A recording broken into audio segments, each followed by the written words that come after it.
Bonjour à tous et à toutes et bienvenue sur notre chaîne. Est-ce que quelque chose de différent se passe actuellement avec le Bitcoin? Certains pensent que oui. Ils estiment que le Bitcoin pourrait atteindre le pic plus tôt que d'habitude. Ces dernières semaines, le prix du Bitcoin a été un peu étrange, faisant penser à certains experts que le pic du marché haussier du Bitcoin pourrait arriver beaucoup plus tôt que prévu, peut-être même avant 2025. Maintenant, vous pourriez vous demander si cela change vos plans de vente sur le Bitcoin.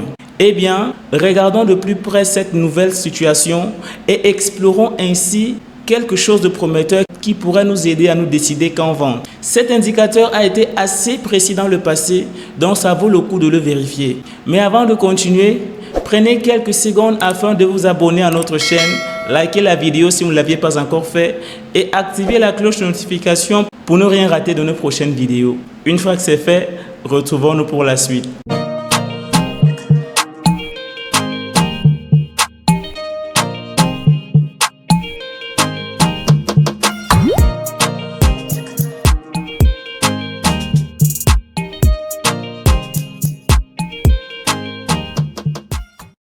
D'habitude, le Bitcoin suit un modèle où il bat son record de prix tous les 23 à 25 mois. Mais maintenant, ça semble être différent. Ça fait seulement 16 mois depuis le dernier record en novembre 2021 et on se rapproche déjà de ce niveau. On ne l'a pas encore dépassé, mais peut-être que ça a changé. Historiquement, le pic du marché haussier du Bitcoin se produisait environ 500 jours après le halving du Bitcoin. Si l'on suit ce modèle, cette fois-ci, on pourrait atteindre le pic autour de septembre 2025. Mais avec l'allure actuelle du Bitcoin, beaucoup se demandent si le pic ne surviendra pas avant cette date. Et si cela se produit, cela voudrait dire que le Bitcoin avance beaucoup plus vite que d'habitude. Et si ce pic arrive plus vite que d'habitude, cela pourrait surprendre beaucoup d'investisseurs.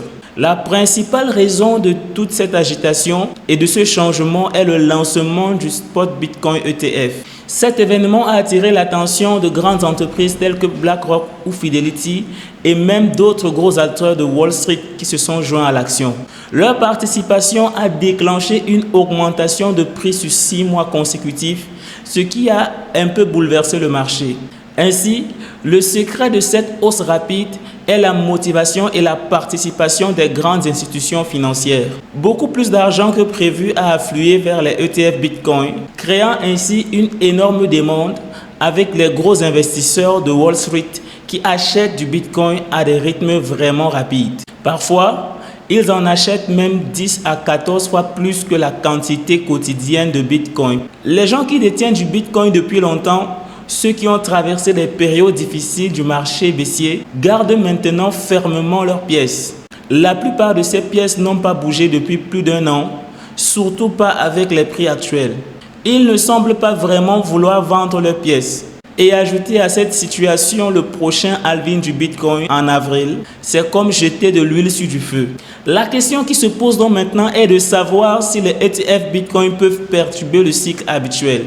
Eh bien, dans une certaine mesure, ils l'ont déjà fait. D'habitude, un cycle commence avec une période où le marché est en baisse, puis il y a 3 années où cela monte et on atteint le dernier record de prix vers la moitié du cycle. Mais avec l'excitation actuelle et l'entrée des ETF, le cycle habituel semble être en train de changer. Normalement, le blow-off top qui marque la fin du marché haussier survient environ 500 jours après le halving. Mais cette fois-ci, les choses semblent très différentes. Si nous vivons dans un cycle accéléré, cela veut dire que nous pourrons bientôt atteindre de nouveaux records de prix. Si vous comparez les graphiques du dernier cycle, lorsque nous avons surpassé le précédent record historique avec celui d'aujourd'hui, cela pourrait indiquer que la valeur du Bitcoin dépassera les 200 000 $ d'ici août. Ce serait une montée rapide ressemblant à ce qui s'est produit lors du dernier cycle, mais sur une période beaucoup plus accélérée. Maintenant, voici la situation délicate. Après cette montée rapide, les moments positifs pourraient toucher à leur fin et nous pourrons entrer dans un marché baissier de 2 ans et ou dans une période de ralentissement. En considérant tout cela, notre plan de vente nécessite donc une sérieuse réflexion. Certaines personnes disent qu'un cycle accéléré signifie une montée rapide et forte. Cependant, Il est important de noter qu'un cycle accéléré peut aussi avoir une augmentation moins intense. Personne ne peut prédire l'avenir avec certitude, mais ce qui est sûr, c'est que dans un cycle accéléré, le pic arrive beaucoup plus tôt que d'habitude, ce qui perturbe le schéma habituel du cycle. Cela ne veut pas forcément dire que le cycle sera plus court. En fait, il pourrait être plus long.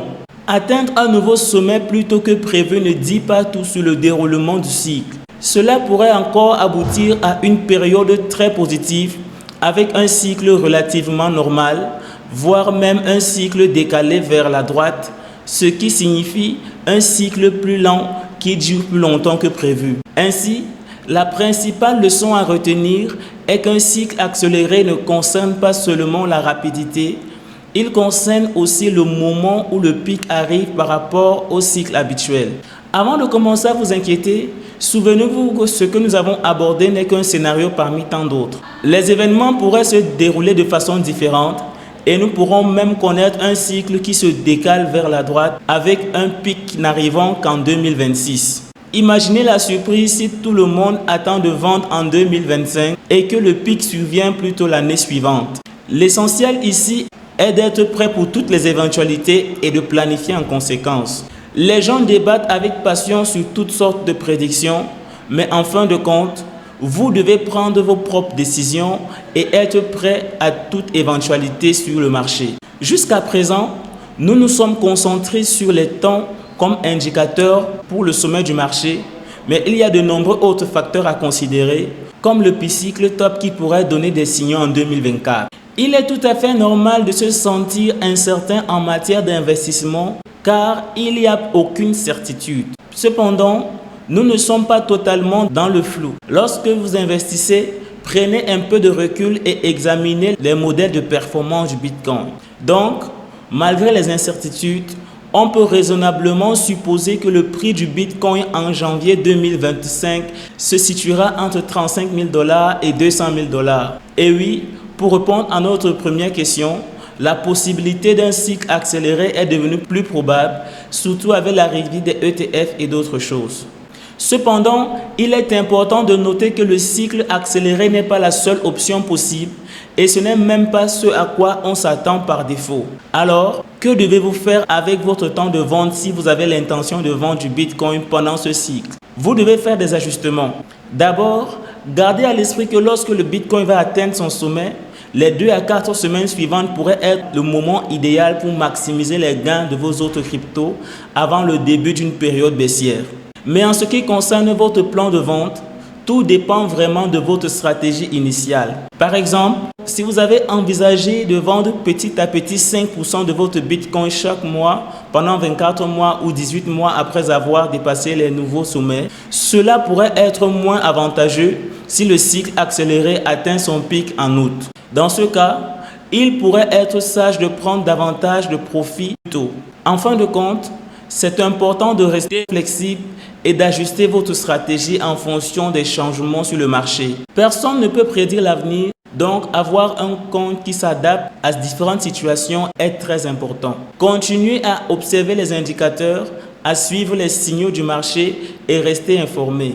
Les crypto-monnaies évoluent rapidement et vous devez également rester dynamique. Si vous vous sentez dépassé par toutes ces possibilités, ne vous inquiétez pas, c'est normal et vous n'êtes pas seul. Mais au lieu de se soucier du moment exact, il serait plus utile de se concentrer sur les prix que vous visez ou sur certains signes qui pourraient vous guider.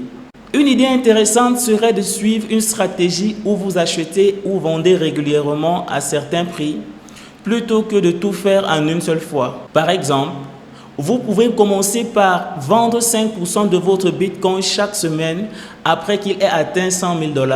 Pensez à utiliser des signaux comme le P-cycle top ou le MVRVZ score. Ce sont des indicateurs qui ont très bien fonctionné par le passé. Si le MVRVZ score atteint des valeurs proches des grands pics précédents, cela pourrait indiquer que le marché s'accélère. Gardez également un œil sur les signaux sociaux tels que des amis du lycée demandant comment acheter certaines pièces sur le marché ou Coinbase grimpant au sommet de l'App Store. Peu importe les théories et les dates, restez attentif aux signaux et gardez un esprit un peu détaché.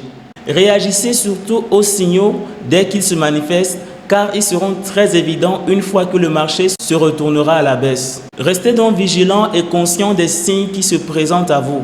Les signaux seront là, il vous suffit d'être attentif. Merci de nous avoir suivis. Et si vous ne comprenez rien au fonctionnement des marchés des crypto-monnaies, je vous invite à cliquer sur le lien en dessous de cette vidéo. Vous accéderez à notre formation sur les crypto-monnaies et nous vous y enseignerons de la façon la plus simple ce que c'est que la crypto-monnaie et surtout comment gagner beaucoup d'argent avec la crypto-monnaie tout en minimisant les risques. Sur ce, en attendant notre prochaine vidéo, likez et gardez le sourire.